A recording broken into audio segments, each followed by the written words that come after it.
Hi there. I want to spend 5 minutes today talking to you about what the difference is between inherent risk and risk assessments that are done under due diligence and how they fit together and how they could potentially help you.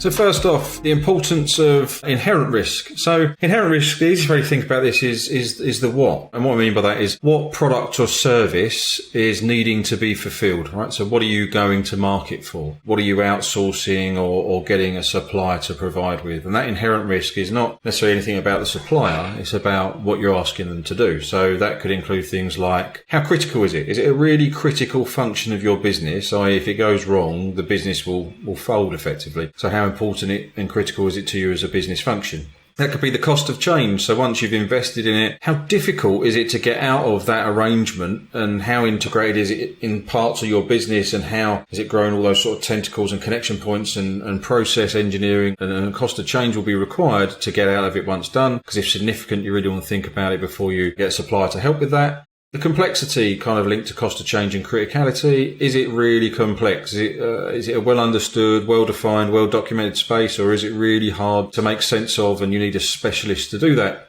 Deal type. What kind of deal is it going to be? Long-term, short-term, outsource, product, service? That might take consideration in terms of what you're asking to do. Sensitivity. Is the data sensitive for whatever reason? In terms of secret, private, confidential. You might want to consider the data points that are in that potentially a supplier might see. Privacy, very linked again to sensitivity. How does it work on a privacy scale in terms of the type of data archetypes that are at play?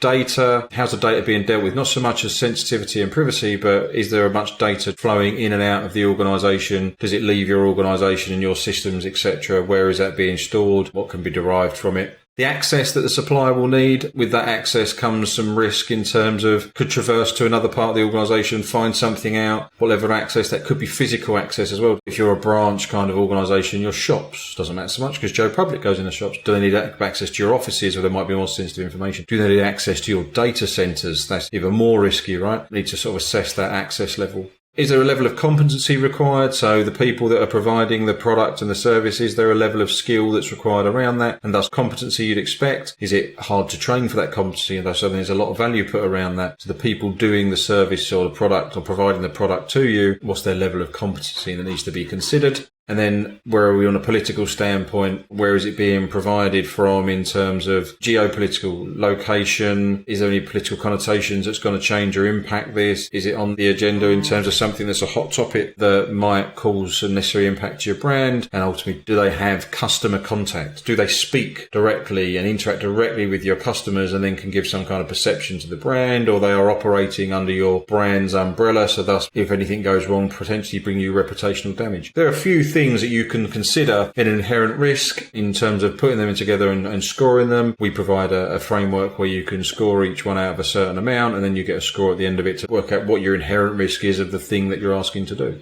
How does that fit with due diligence? So when's the right time to apply due diligence? Well, you do typically the inherent risk before you go to market to look at what you're doing and inform how much rigor you need to put around what you're asking the market to tender for. But with due diligence, that's when you know the who. You've shortlisted the suppliers. So you want to do due diligence against a shortlisted number of suppliers, or you want to just do it against the supplier you're considering doing business with, in which case it's much organisational specific, and you consider things like what is their financial stability. Don't want to deal with someone if they're very financially unstable. They can't last the level of the term. So what does that look like? And there are various resources that you can go to and services that provide an outlook on that. It's all publicly accessible down at Companies House in the UK, for instance. What's their operational resilience like? How do they run their organisation? How resilient do they look in terms of being able to continue the operations associated and expected with business on a day-to-day basis and provide the service or product to you in a resilient fashion? How do they look in terms of anti-bribery and corruption? Have they got all the right suppliers' code of conduct in space? Have you got a supplier code of conduct, at which point this is the time to apply this and see how they score on that? What they like from a sustainability perspective, all the organisations in today's world should be considering their impact on the environment and how sustainable they are as a service. What are they using? What do you represent in terms of their contribution to carbon footprint, as an example, by the business you're going to give them? What's the brand assessment? How good is their brand? What's it like being associated with their brand? Is it a bad thing to be associated with their brand? Is it not conducive to the business in which you operate and the space in which you operate and the business you run. You need to see if those two brands working together is a good or bad thing, just at a brand marketing level. Any sanctions against the company? Are they operating in a sanctioned area, or they're a blacklist or anything in terms of where their head office is? That's a big one, especially for finance and financial services. InfoSec, how do they operate all their technology? What InfoSec framework do they use? How do they have all their policies and process hanging off that framework? Could you consider them safe? If you gave them data, would you consider it safe in their hands? And finally, do they appear on any watch list of any type? There's a lot of services you can get that can help you with that level of information.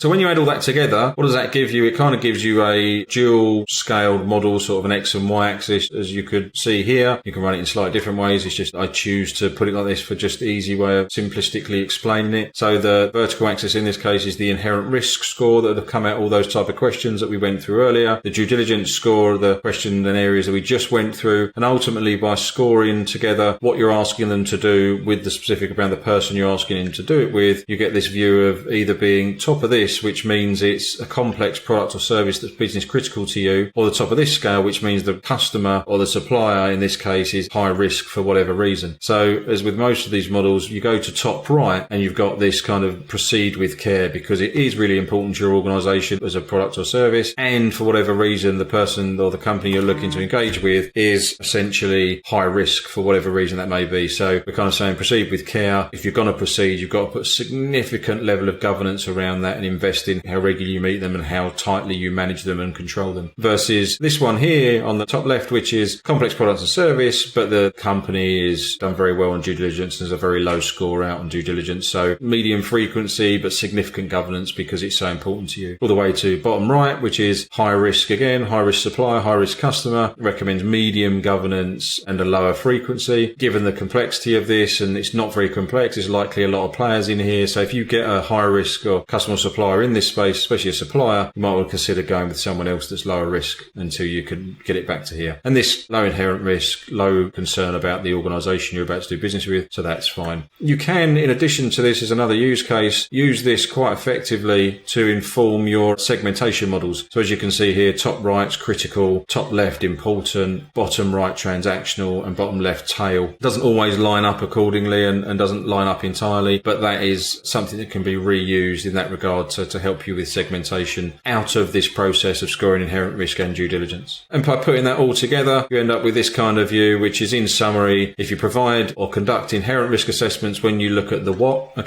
product or service need is being fulfilled, before you go out to market, you'll have a score. Then once you find someone that you want to interact with on this basis, then you have this ability to look at the who and do some due diligence against that. When you combine these scores, it gives you a very good way of segmenting your supply landscape down into manageable buckets, where the higher they score, the more you have to do with them and the more care and attention you need to give them.